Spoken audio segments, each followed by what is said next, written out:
Hello and welcome to another Company of Heroes 3 game. My name is Fancy Josh, and today I've got a game for you between Skeng.Tecnica.International as our Africa core. His opponent today is going to be Kasim-GJW as our US. Map today is going to be Road to Tunis, 4-quadrant map, divided by this cross of cutoff points. Generally, you'll see players trying to take away these road cutoff points from each other. Sometimes even this fuel out front of players' bases is up for grabs. Fighting does tend to eventually start focusing around the middle, but for the start of the game, it's going to be on the edges as players fight over those resources. So this is going to be the new patch, and our US player has locked in the airborne right away, getting access to those pathfinders, giving him an extra model. So we'll see what he's got in mind today. German player has already also locked in with the Italian combined arms, going for these bersaglieri, commonly known as bursas. I call them sharpshooters sometimes because that's what they are called. That's what bursa means in Italian. Second Panzer Pioneer on the way, motorcycle already on the field. I think motorcycle on this map is particularly good because of how much space there is to cover open ground. Motorcycle can quickly get from A to B, pick up a ton of terry for free. And looks like our German player is going deep into his opponent's territory here. It looks like he is going to go for this fuel cutoff with that motorcycle. Interesting decision there. Another Pathfinder here. Heavy machine gun on the field. Looks like it's going topside to capture those munitions. Motorcycle not going to be able to get this capture done. And what an aggressive start for our German player here. So I don't think that there were any changes to airborne battle group this patch. And as soon as we get a quick little reprieve here, I am going to take a quick look. All right, this might be it here. Both players just capturing territory here. Might be a fight going to break out up here, maybe.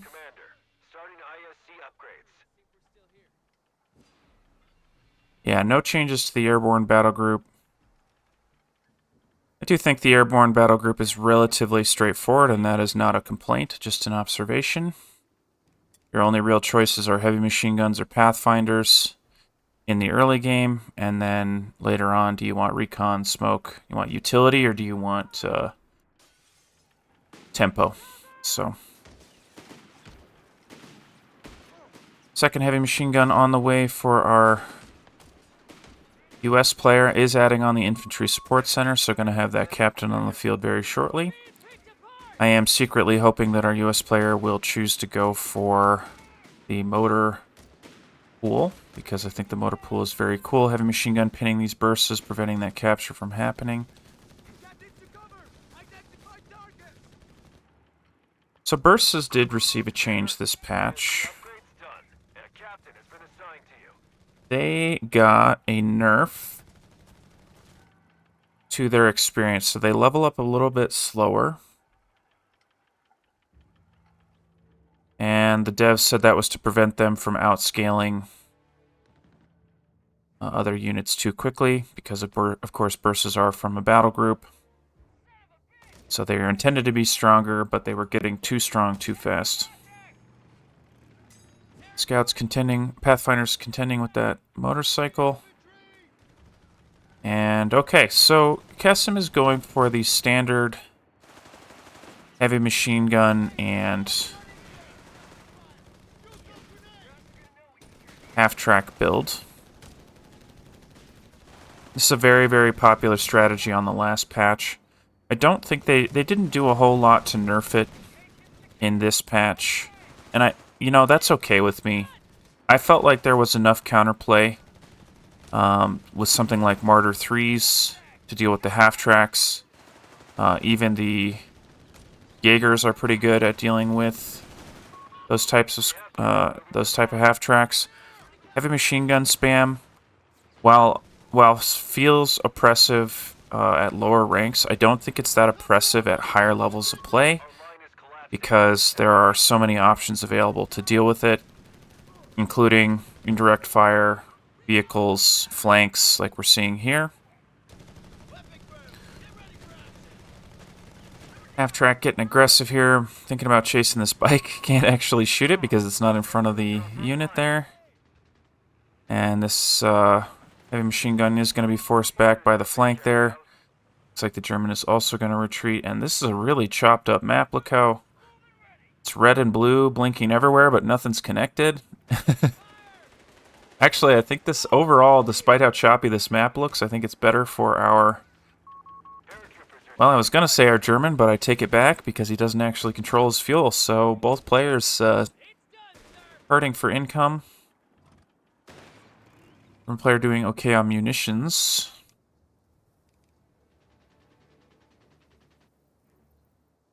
So another part of this Italian combined arms that got buffed is the assault gun. Got a barrage damage increase at near. So what am I trying to say? What I believe that does, and somebody if you know, correct me if I'm wrong here. I believe that the buff that they gave to the, I'm not even going to try to pronounce it, the assault gun. Let me show you here, so I'm not just talking about nothing here. Yeah, this thing got a damage buff to near damage. And I think that what that means is that this thing does explosive damage, right? And the near damage of that explosive damage was increased. So if the unit gets a direct hit on an infantry, it's going to do more damage, especially if the unit's clumped up. That's my perception. It could be totally wrong. So very cool. We're going to see the Rad 8 coming out from our Africa Corps player. Now the Rad 8, and again, let me make sure I'm not putting my foot in my mouth here. By the way, airborne coming in here. So the 8 Rad car, armored car, for the Africa Corps, got a damage bonus at close range. And the developers intended for it to be used in exactly this way, where it's chasing down infantry on the retreat. Even getting some damage on that half-track on its way out. Might pick it up here. And that is going to be a dead half-track from the looks of things. Nice get. And actually, you know, our US player, his intention all along with that armored car was to go for that AA half-track, right? Because he can't switch. He doesn't have the switching ability. So cool to see him using the half-track in that way as opposed to the 75mm spam, which I actually thought was what we were going to see. I mean, that just shows the flexibility of the U.S. Army, right? I think folks like to complain that the U.S. Army has is like really fuel heavy, and they're right, but only if you try to do everything, right? I mean, by design, you're not supposed to have bar rifles and the motor pool and access to medium tanks all in one game, right? And I mean, in addition to that, they also have the Infantry Support Center, which has a ton of fuel-intensive upgrades. You just can't do it all in a game. And that's the point, right? So I think it's really cool that the U.S. Army is so flexible, and we're kind of seeing that on display this game with these bazooka paratroopers. So, Radcar continuing to chase down. We did see a mechanized assault group added on. Now, I think that this is the weakness of our U.S. player's army on display, which is he doesn't have a fighting infantry corps. I mean, he does have Pathfinders, and all things considered, Pathfinders aren't the worst option, but they're definitely not the best either. And he does need infantry units to screen for his heavy machine guns and his half-tracks, right? And we're seeing that weakness on display here. Bazooka's pushing away this 8 Rad. Assault Grenadiers going to close the gap. Panzer Grenadiers on the scene as well. Pathfinders and half-track available for support here. is upgrading to the AA variant. I think he's trying to bluff that rad car, pretending like he is upgrading, but the AT gun is on the scene, hiding just a little bit away, trying to prevent this rad car from being repaired. There is action on the top side while this is happening. AT gun bait successful, but the rad car is going to get out of the firing arc just in time from the looks of things. Popping a smoke there, getting behind the AT gun. Panzer Grenadiers flanking the AT gun here. AA half-track is done, so can defend this AT gun. AT gun maybe going to get a shot. Grenade behind, and that is a dead AT gun. So, honestly, both players barely getting out of there by the skin of their teeth. Is going to recapture his AT gun. Heavy machine guns fighting it out up here. And we do see the assault gun on the field for our German player. Very cool. So we're seeing this, seeing our German player experiment with a bunch of the new options available to him. Happy to see it. Engineer on the way for our US player here. Anticipating switching into some armor. Needing that repair capability, especially for his AA half-track here. Scouts skirmishing with these Bersaglieri. I do think I'm pronouncing that right. If I'm not, please tell me. Because I'm so paranoid about another Warmachekt incident when it should have been Wehrmachekt, but I just... Or Wehrmacht, rather. God. That's what I get for trying to show that I've learned something. So I'm really liking this army composition from our German here. Actually, I'm liking both players' compositions. I mean, they both have their weaknesses, but it's just very fun to see the German experimenting with the new options available to him. Now, I don't know if we're going to see it, and actually I'll maybe do a quick check. So burst damage there, so it's going to do more damage up close, and it's only for the barrage, by the way. So exactly this ability, when it hits, the near damage of that explosion is more. That is what I think the change is. It's not explicitly stated in the patch notes. It just says near damage of barrage. So AT gun missing that second shot, gonna allow that 8 rad out of there. Assault gun protecting, trying to protect this point. Driving away that AA half-track. AT gun trolling around unsupported. Does have some Pathfinders on the way. Assault Grenadiers holding down this bottom side. Captain gonna try to do something here. Another anti-tank gun on the way for our US player. Deep, far forward mines trying to be put down by our US player. Not gonna happen. You know, I think I've said it every video at this point, but for those of you that don't know by now, field defenses, the build time of them was doubled for pretty much everything. So you have no more excuses to not build field defenses in your games, and I will judge you if you don't. So there's that. Action all over the place here. Radcar managing to get close to this AA half-track. AT guns are staggered here, so they're going to be able to at least deal some damage. Buttoning both of these vehicles, saving this AA half-track's life, at least for a short period of time, is going to get picked up by that assault gun. AT gun getting wiped. Second AT gun not in a great position, is going to get a shot on the assault gun. Diving into his opponent's base here. Is going to get a good scout on the base, not going to see any tech of any kind.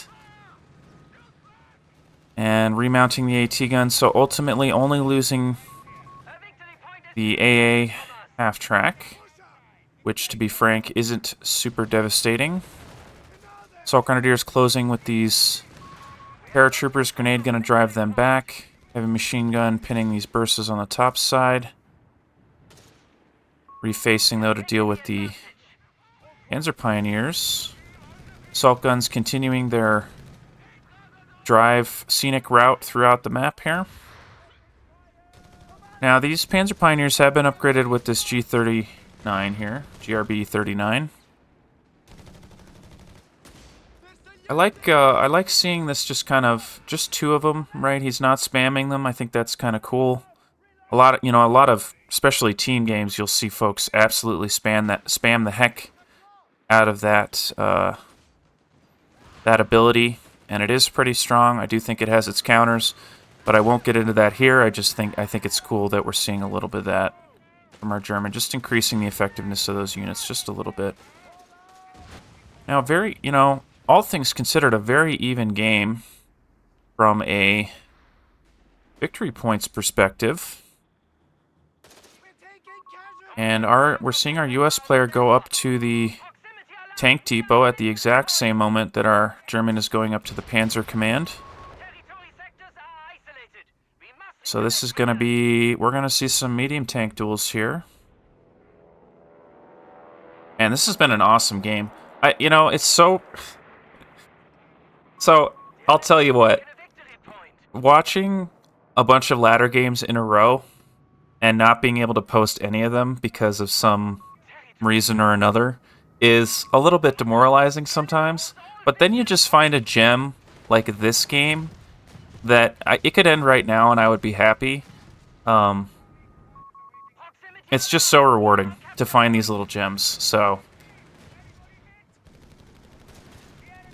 I love trolling the ladder for games, and I do learn a lot from those quick games, but I can't bring them to you, and that's that's sad sometimes. Nice little flank here by these assault grenadiers. I mean, I love seeing our German. This is exactly how you should use your mechanized assault grenadiers, in my opinion. Which is to say, you're not throwing away your unit. I said as he throws away the unit. Getting aggressive like that. So we saw both sides of that unit, right? Oof, heavy machine gun going down to this assault gun here. I'm not even going to attempt pronouncing that. Nice, and he's going to steal the heavy machine gun too. That's a really nice pickup for our German. A little frustrating for our US player, I would imagine. 8 rad on the top side. And this is a blinking blue map here. Now, unfortunately for our US player... Oh, nice strafing run. Oh, man, that was a ton of damage. So that... And there's the surrender there. Wow. What a turnaround in those the last 2 minutes there. I think that our US player was definitely behind on fuel, right? And he ambitiously went for the tank depot before he had the fuel to support actually building anything out of it. And he was feeling a little trapped in his base, continuously being denied fuel. You know what? And I hope you guys enjoyed this game as much as I did. I thought it was a really cool demonstration of the new Italian combined arms, as well as some of the new unit capabilities from the Afrika Corps. Hope you guys enjoyed as much as I did. I will see you in the next one.